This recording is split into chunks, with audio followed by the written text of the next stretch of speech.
Hello, welcome to the SMSF Property Pathway. I'm Jason McCall. For over 12 years, I assessed property damage as an insurance claims manager and assessor.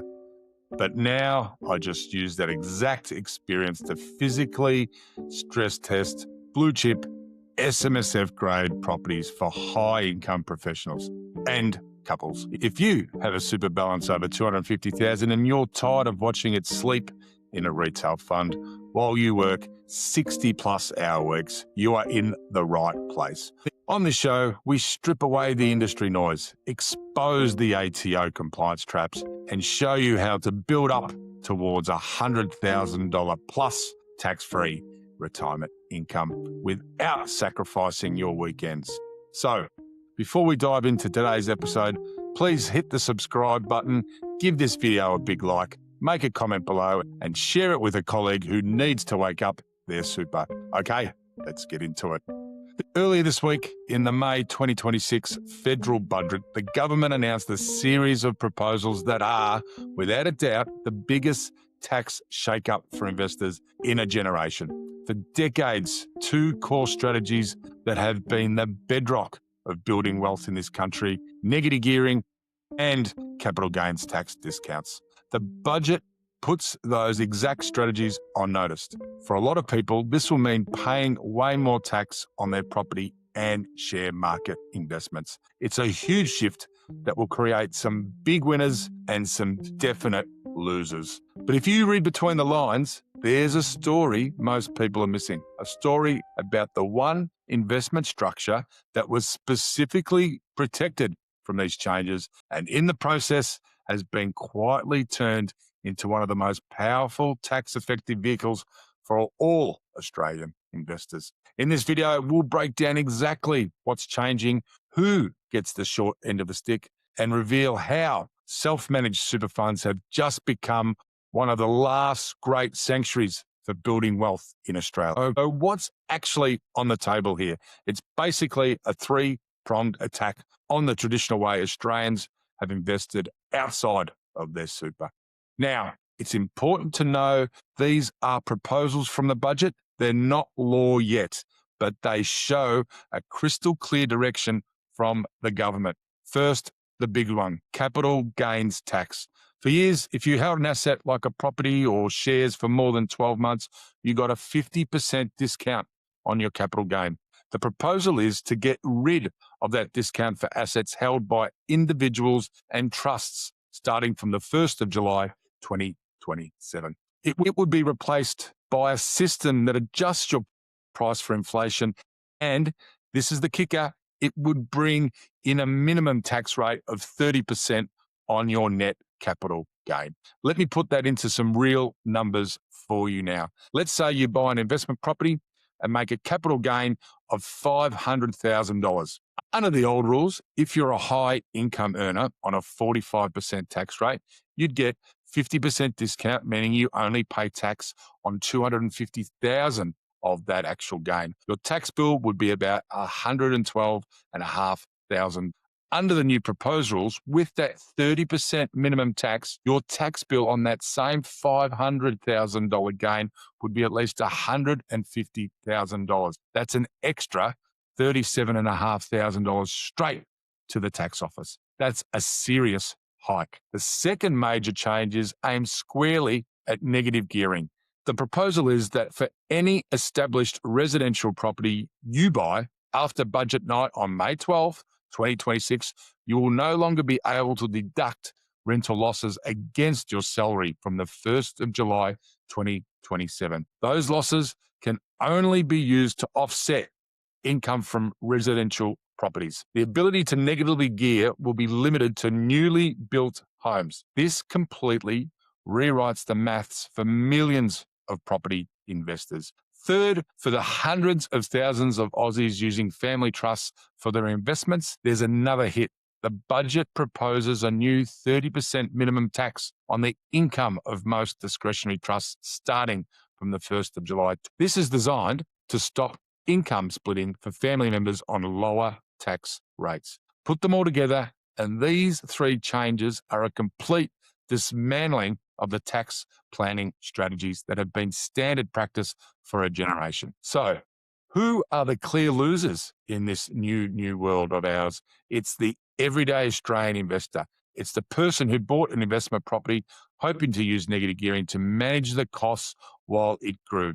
It's the couple who used a family trust to build a share portfolio for their kids' future. It's anyone who has been carefully investing outside of super while relying on the rules that have been in place for decades. For these investors, it feels like the rug has been pulled out from under them.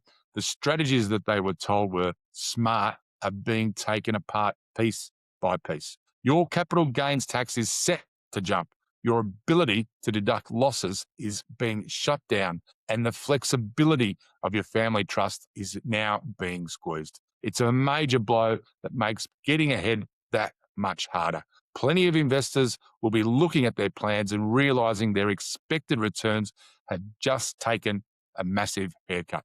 The path to financial freedom just got steeper and a lot more complicated. It's frustrating, it's uncertain, and it forces a complete rethink of your entire investment strategy. But here's where the story gets interesting. In all of this chaos, one investment structure was left almost completely untouched.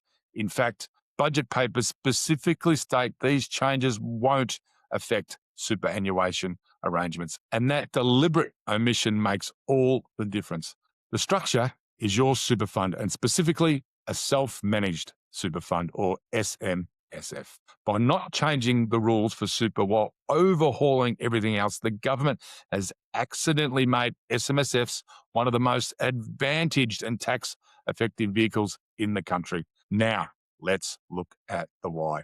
First, the capital gains tax treatment inside super is now, by comparison, unbelievably generous. While individuals and trusts are set to lose their 50% discount, super funds keep their existing 1/3 capital gains tax discount for assets held over a year. When you combine that with the headline tax rate of just 15% on earnings inside super, the effective tax rate on a capital gain is only 10%.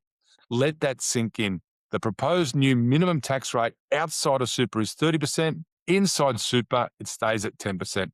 That's a 20% point difference in tax on every single dollar of growth. But it gets even better. This is the part that feels like a closely guarded secret. Once you retire and your super fund moves into what is called the pension phase, and the tax rate on all earnings and capital gains inside your fund drops to zero. That's right, zero on all of it. Now, there is a cap on how much you can move into this tax-free environment. It's called the transfer balance cap. And from the 1st of July, 2026, it is set to be $2.1 million per person. This means a couple could have up to $4.2 million generating investment returns completely tax-free in retirement. There is also a new tax on earnings for super balances over $3 million, but the fundamental benefit still remains. The proposed capital gains tax changes just make this tax-free opportunity even more important. So, and finally, what about negative gearing? The proposals to restrict it for individuals and trusts do not apply to superannuation funds. You can still fully deduct any rental losses on a property held inside your SMSF against other income within the fund. So, to recap, the SMSF advantages are a 10% tax on capital gains, a 0% tax rate in retirement, negative gearing rules that are still intact today.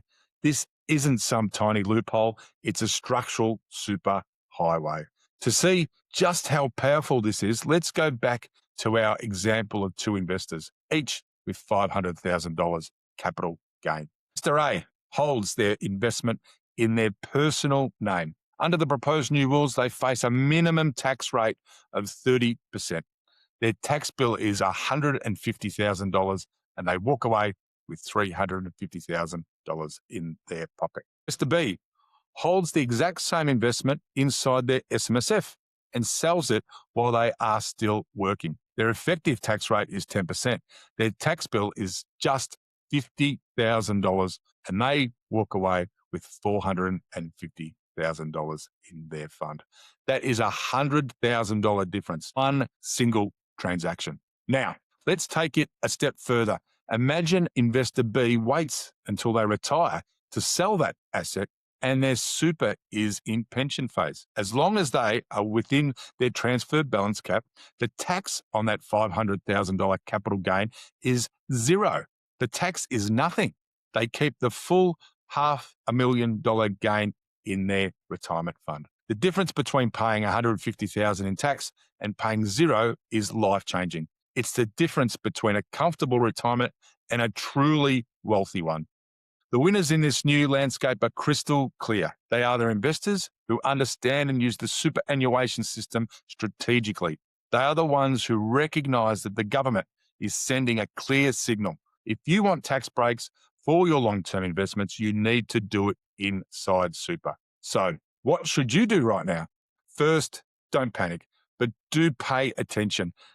These changes were announced in the May 2026 budget that have start dates in 2027 and 2028. This gives you a window to plan. Budget papers even confirm there will be some transitional rules, meaning gains that have built up before the 1st of July 2027 will still get the old 50% discount. This makes the next year or two a critical time for smart planning. Start by looking at your current investment structures. Where are your assets held? Are they in your name, a company, or a trust? Figure out how these proposed changes could hit you directly.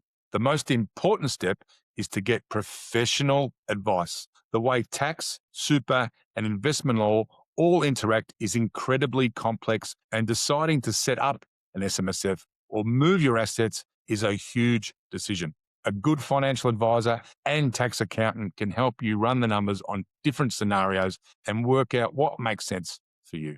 The ground is definitely shifting for Australian investors. The old rulebook is being thrown out. For those who aren't ready, this could bring serious financial pain. But for those who are paying attention, the opportunity is massive. The appeal of investing through a self-managed super fund has never been stronger. By understanding the rules and acting deliberately, you can position yourself to be one of the clear winners of the biggest tax shake-up in decades. What are your biggest questions about these reforms? Are you thinking about changing your investment strategy? Let me know in the comments below. I'll read them through and then make up a follow-up video to answer the most common questions. Well, that's it for today's episode of the SMSF Property Pathway. Remember, buying an investment property sight unseen is a coin flip, but doing it inside an SMSF is a catastrophic risk. You cannot save your way to a $100,000 retirement income. Only leveraged property can. But you also shouldn't have to sacrifice your weekends to manage complex ATO compliance. If you're a high-income professional or couple ready to step into the CEO seat of your super, click the link in the description to take our 60-second SMSF Property Pathway Assessment. We'll show exactly what is possible for your specific super balance and help you navigate all of the federal budget's findings. If you found value in today's episode, please hit that like button, subscribe to the channel, and share this with someone who needs to hear it. I'm Jason McCall, the SMSF Property Guy. Protect your funds, and I'll see you in the next set of episode. Take care.